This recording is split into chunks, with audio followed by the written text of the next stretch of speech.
paz do Senhor, amém?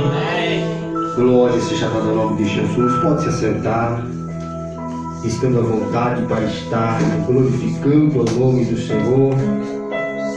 Quero aqui externar minha gratidão a Deus pela vida de cada irmão, pelo que Deus ele tem realizado sobre a tua casa, sobre a tua vida.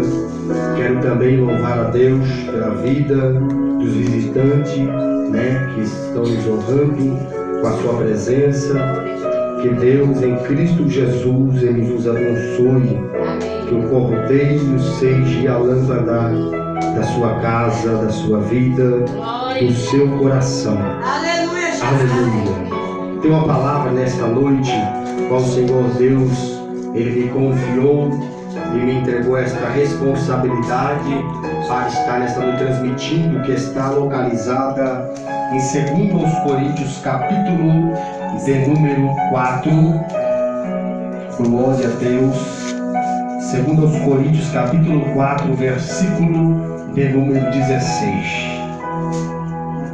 Aleluia. 2 Coríntios capítulo 4, versículo de número 16, para estarmos aqui extraindo algo para a nossa edificação espiritual, para o nosso elevo espiritual, para a nossa santificação no Senhor Jesus. Glória a Deus. Aleluia. Glória a Deus. Glória a Deus. 2 Coríntios capítulo 4, versículo 16. Quantos encontrou pode dizer amém? Graças a Deus. Leiamos a palavra do Senhor. Versículo 16 diz assim: porque por isso não desfalecemos, mas ainda que o nosso homem exterior se corrompa, o interior contudo se renova de dia em dia. Aleluia. Aleluia. Mais uma vez. Por isso não desfalecemos, mas ainda que o nosso homem exterior se corrompa, o interior contudo se renova de dia em dia. Aleluia. Glória seja dada ao nome do Senhor. Eu estava meditando acerca desta mensagem que o apóstolo Paulo escreve aos Coríntios, e Deus ele começou a falar algo ao meu coração acerca de um assunto teológico que trata-se de duas naturezas que habita no homem. Uma natureza é a natureza exterior e a outra natureza é a natureza interior, porque o homem ele é tricômono, ele é corpo, ele é alma e ele também é espírito. Aleluia. E a Bíblia fala que o corpo volte ao pó de onde veio, e o espírito volte a Deus. E nesta noite eu quero discorrer com os irmãos acerca deste assunto, e que você possa prestar atenção. Olhe para o irmão que está do seu lado e diga assim: por isso não desfaleça. Por mais que o homem exterior se corrompa, o interior contudo se renova de dia em dia. Aleluia.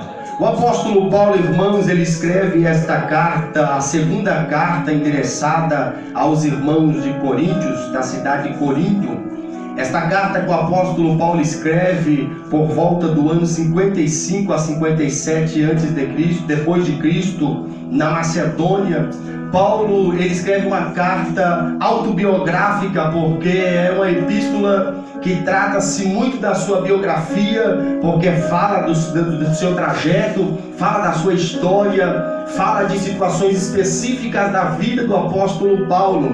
Também é uma carta estreitamente íntima, porque trata de muitos assuntos pessoais da vida do apóstolo Paulo.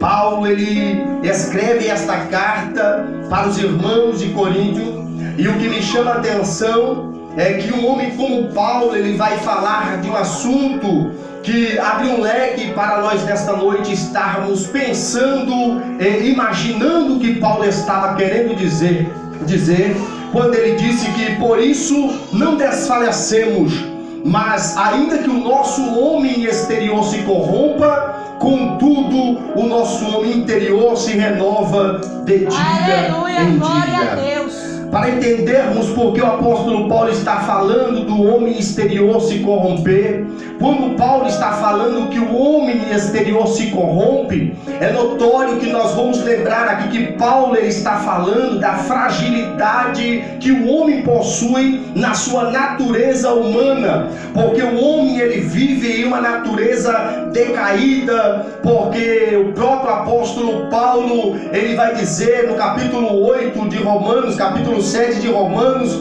a partir do versículo 18, Paulo ele vai dizer assim para mim e para você: porque eu sei que em mim, isto é, na minha carne, não tem bem algum, com efeito, o querer o bem está em mim, não porém o efetuá-lo ou o realizá-lo, porque o bem que eu quero, esse eu não faço, e o mal que eu quero, esse faço. Ora, se o bem que eu quero, esse eu não faço, mas o mal que eu quero, esse faço, então já não sou eu quem faço, mas sim o pecado que habita em mim. Paulo ele aqui está revelando o caráter da natureza decaída. Paulo ele está manifestando que o ser humano ele se encontra em uma natureza que carece da glória de Deus. É por isso que o mesmo apóstolo Paulo ele escreve em Romanos, no capítulo 3, o versículo de número 23, porque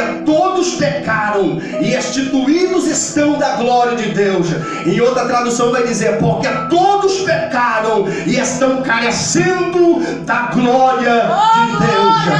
Era Paulo dizendo que sem a glória não tem possibilidade, sem a presença não tem chance. Quando Paulo ele está falando a respeito da natureza exterior, é bem verdade que o apóstolo Paulo ele está falando de uma natureza pecaminosa, de uma natureza que erra e que falha, porque quando Paulo está falando no capítulo 7 que o querer o bem está em mim, não porém o efetuá-lo, quando ele disse que o bem na verdade está em mim, mas não porém o realizá-lo, que ele disse que o bem que ele quer esse não faz, mas o mal que ele quer esse, o mal que ele não quer esse ele faz. Paulo ele está dizendo que muitas das vezes nós falhamos e nós pecamos de uma forma involuntária, muitas das vezes quando nós somos conduzidos pela nossa natureza, e de repente quando você vê, você falhou, você pecou, você errou, e não adianta não, porque para Deus não tem nem pecadinho nem pecadão. Para o homem sim existe consequência do pecado. Você pecou, cada pecado vai ter a sua punição diante do homem, mas perante a santidade de Deus, o que para você é um algodão em cima da balança, para Deus é um pedaço de chumbo na balança. Porque tem muita gente que acha que o pecado é só roubar, matar, mas aí Deus ele também diz que o pecado também, a Bíblia fala assim, olha só o que a Bíblia fala, que Deus considera abominação diante dos olhos dele alguém que semeia contenda entre irmãos.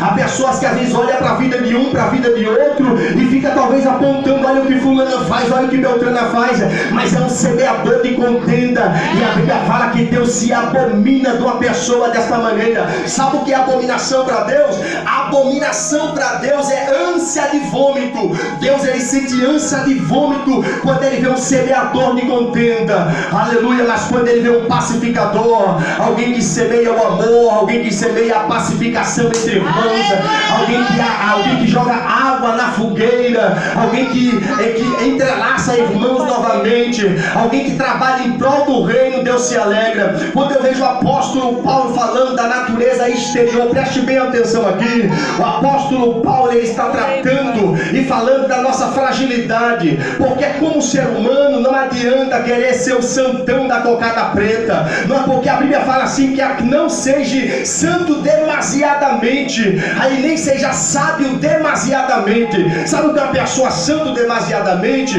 É alguém que se acha melhor do que todo mundo, é alguém, aquele santarrão legalista que quer levar tudo em cima da risca, no pé da letra, é alguém que se acha melhor do que todos, dedos. Eita, eu já vi irmão desse jeito. Se ajoelha, é cheio de não me toque, é cheio de não vem com isso pra cá. E aí de repente, quando você pensa que não, o homem exterior dele se manifesta. Eu já vi irmão assim, é aquele santarrão, era sentadinho no cantinho, Bíblia na mão o tempo todo, era orando o tempo todo, achando que é melhor do que todo mundo. Tem que buscar, tem que procurar ser santo, tem porque a Bíblia diz, 1 Pedro capítulo 1 versículo 15 e 16, sede santo porque eu, vosso Deus, sou santo. Sede santo em toda a vossa maneira de viver. Mas ao mesmo tempo que o irmão estava lá todo santarrão, quando pensava que não, aí ele já saía do pedestal e epa, calma aí, tá pensando o quê? Já partia para querer ir para briga, e aquela violência. E aonde que estava aquela santidade toda? Muitas das vezes aquele crente legalista, sabe, que quer levar tudo no pé da letra, que quer levar tudo assim na risca, aquela pessoa que quer se achar melhor do que todo mundo. Aí a Bíblia vai dizer assim, 1 João capítulo 1 versículo 8, aleluia, se dissermos que não temos pecado, a nós mesmos se enganamos e a verdade não habita em nós. Olha só o que o apóstolo João está dizendo. Era como que João estivesse concordando com o apóstolo Paulo, o Espírito Santo testificando com João, disse, olha João, Paulo falou que o bem que ele quer esse não faz, mas o mal que ele não quer esse ele faz. Aí ele diz que então quando ele faz o mal que ele não quer, então já não é ele, mas é o pecado que habita nele. E então escreve aí João capítulo 1 de primeira carta a João, aleluia, no capítulo 1 versículo 8, se nós dissermos que não temos pecado, a nós mesmos se enganamos e a verdade não habita em nós. Eita glória, é Deus revelando a nossa natureza. Sabe por que Deus nessa noite Ele está revelando a nossa natureza exterior? É porque quanto mais você reconhece a tua natureza exterior, você percebe o quanto você carece da vontade de Deus, você percebe o quanto você carece, aleluia, da misericórdia de Deus, você percebe o quanto você carece da graça de Deus.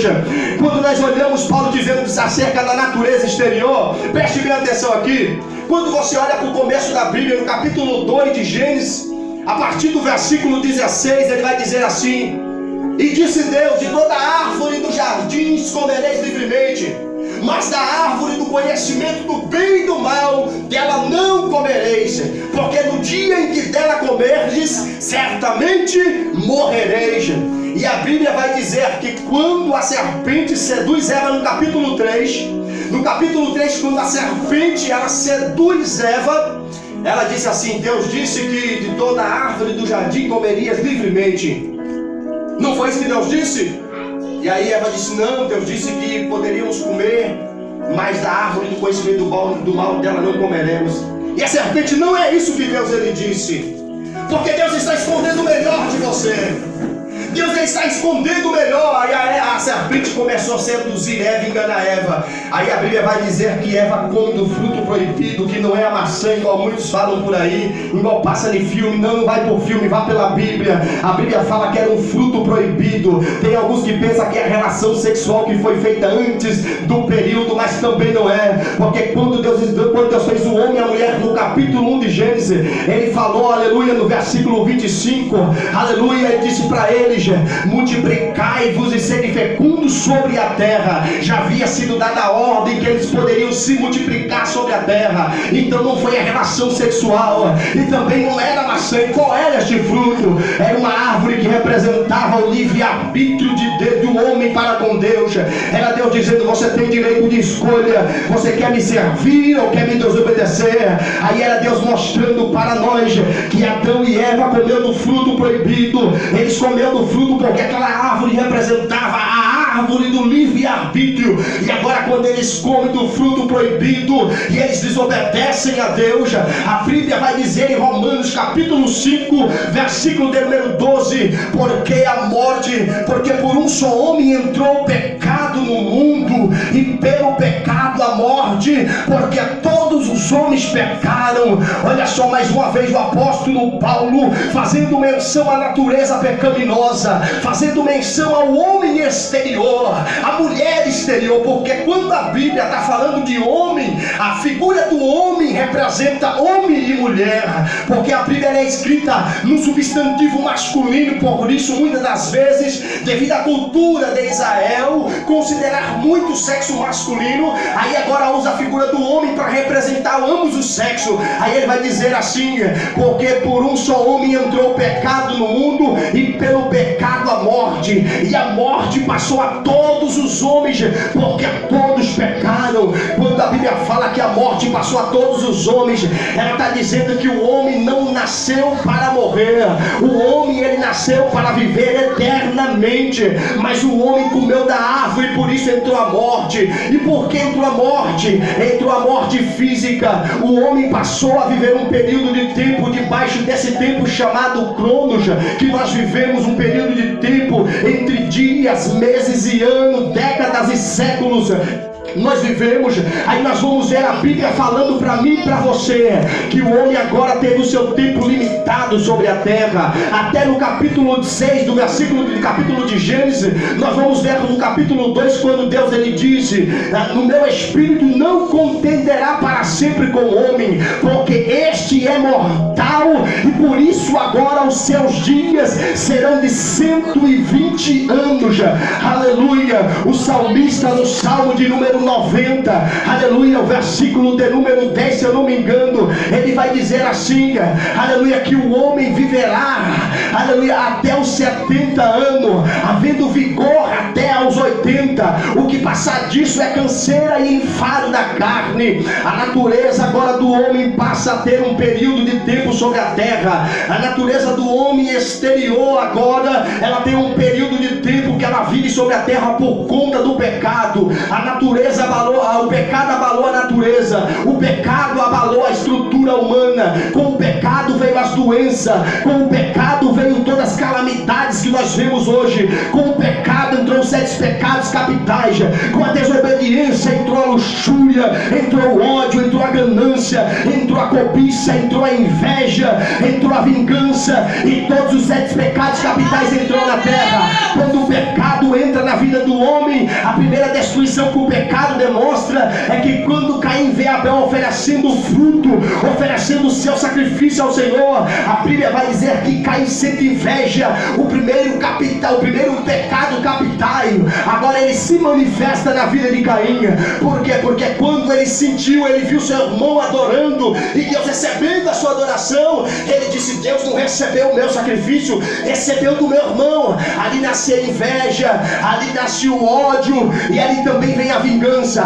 Aí quando você ver no capítulo 4, aleluia, de Gênesis, aleluia, no versículo de número 7, aleluia, você vai ver Deus falando para ele assim: eita glória, dizendo a Caim: porque descaíste o teu semblante, o teu desejo ele é contra ti, mas cabe a ti dominá-lo. Porque Deus viu que o semblante de Caim havia caído, quando certa vez um jovem veio me ferir com uma faca, ou melhor dizendo, com uma faquinha, esqueci o nome agora, Canivete. Um canivete. Quando ele veio me ferir com aquele canivete, eu olhei para o semblante dele, ele estava empalidecido. Quando a pessoa vai cometer uma maldade, o sangue parece que para de correr sobre a sua face, ele fica empalidecido. Aquele clima de tensão, aquele clima de maldade toma conta dele, até o sangue para de circular direito, o batimento cardíaco aumenta, porque ele sabe que vai cometer uma maldade.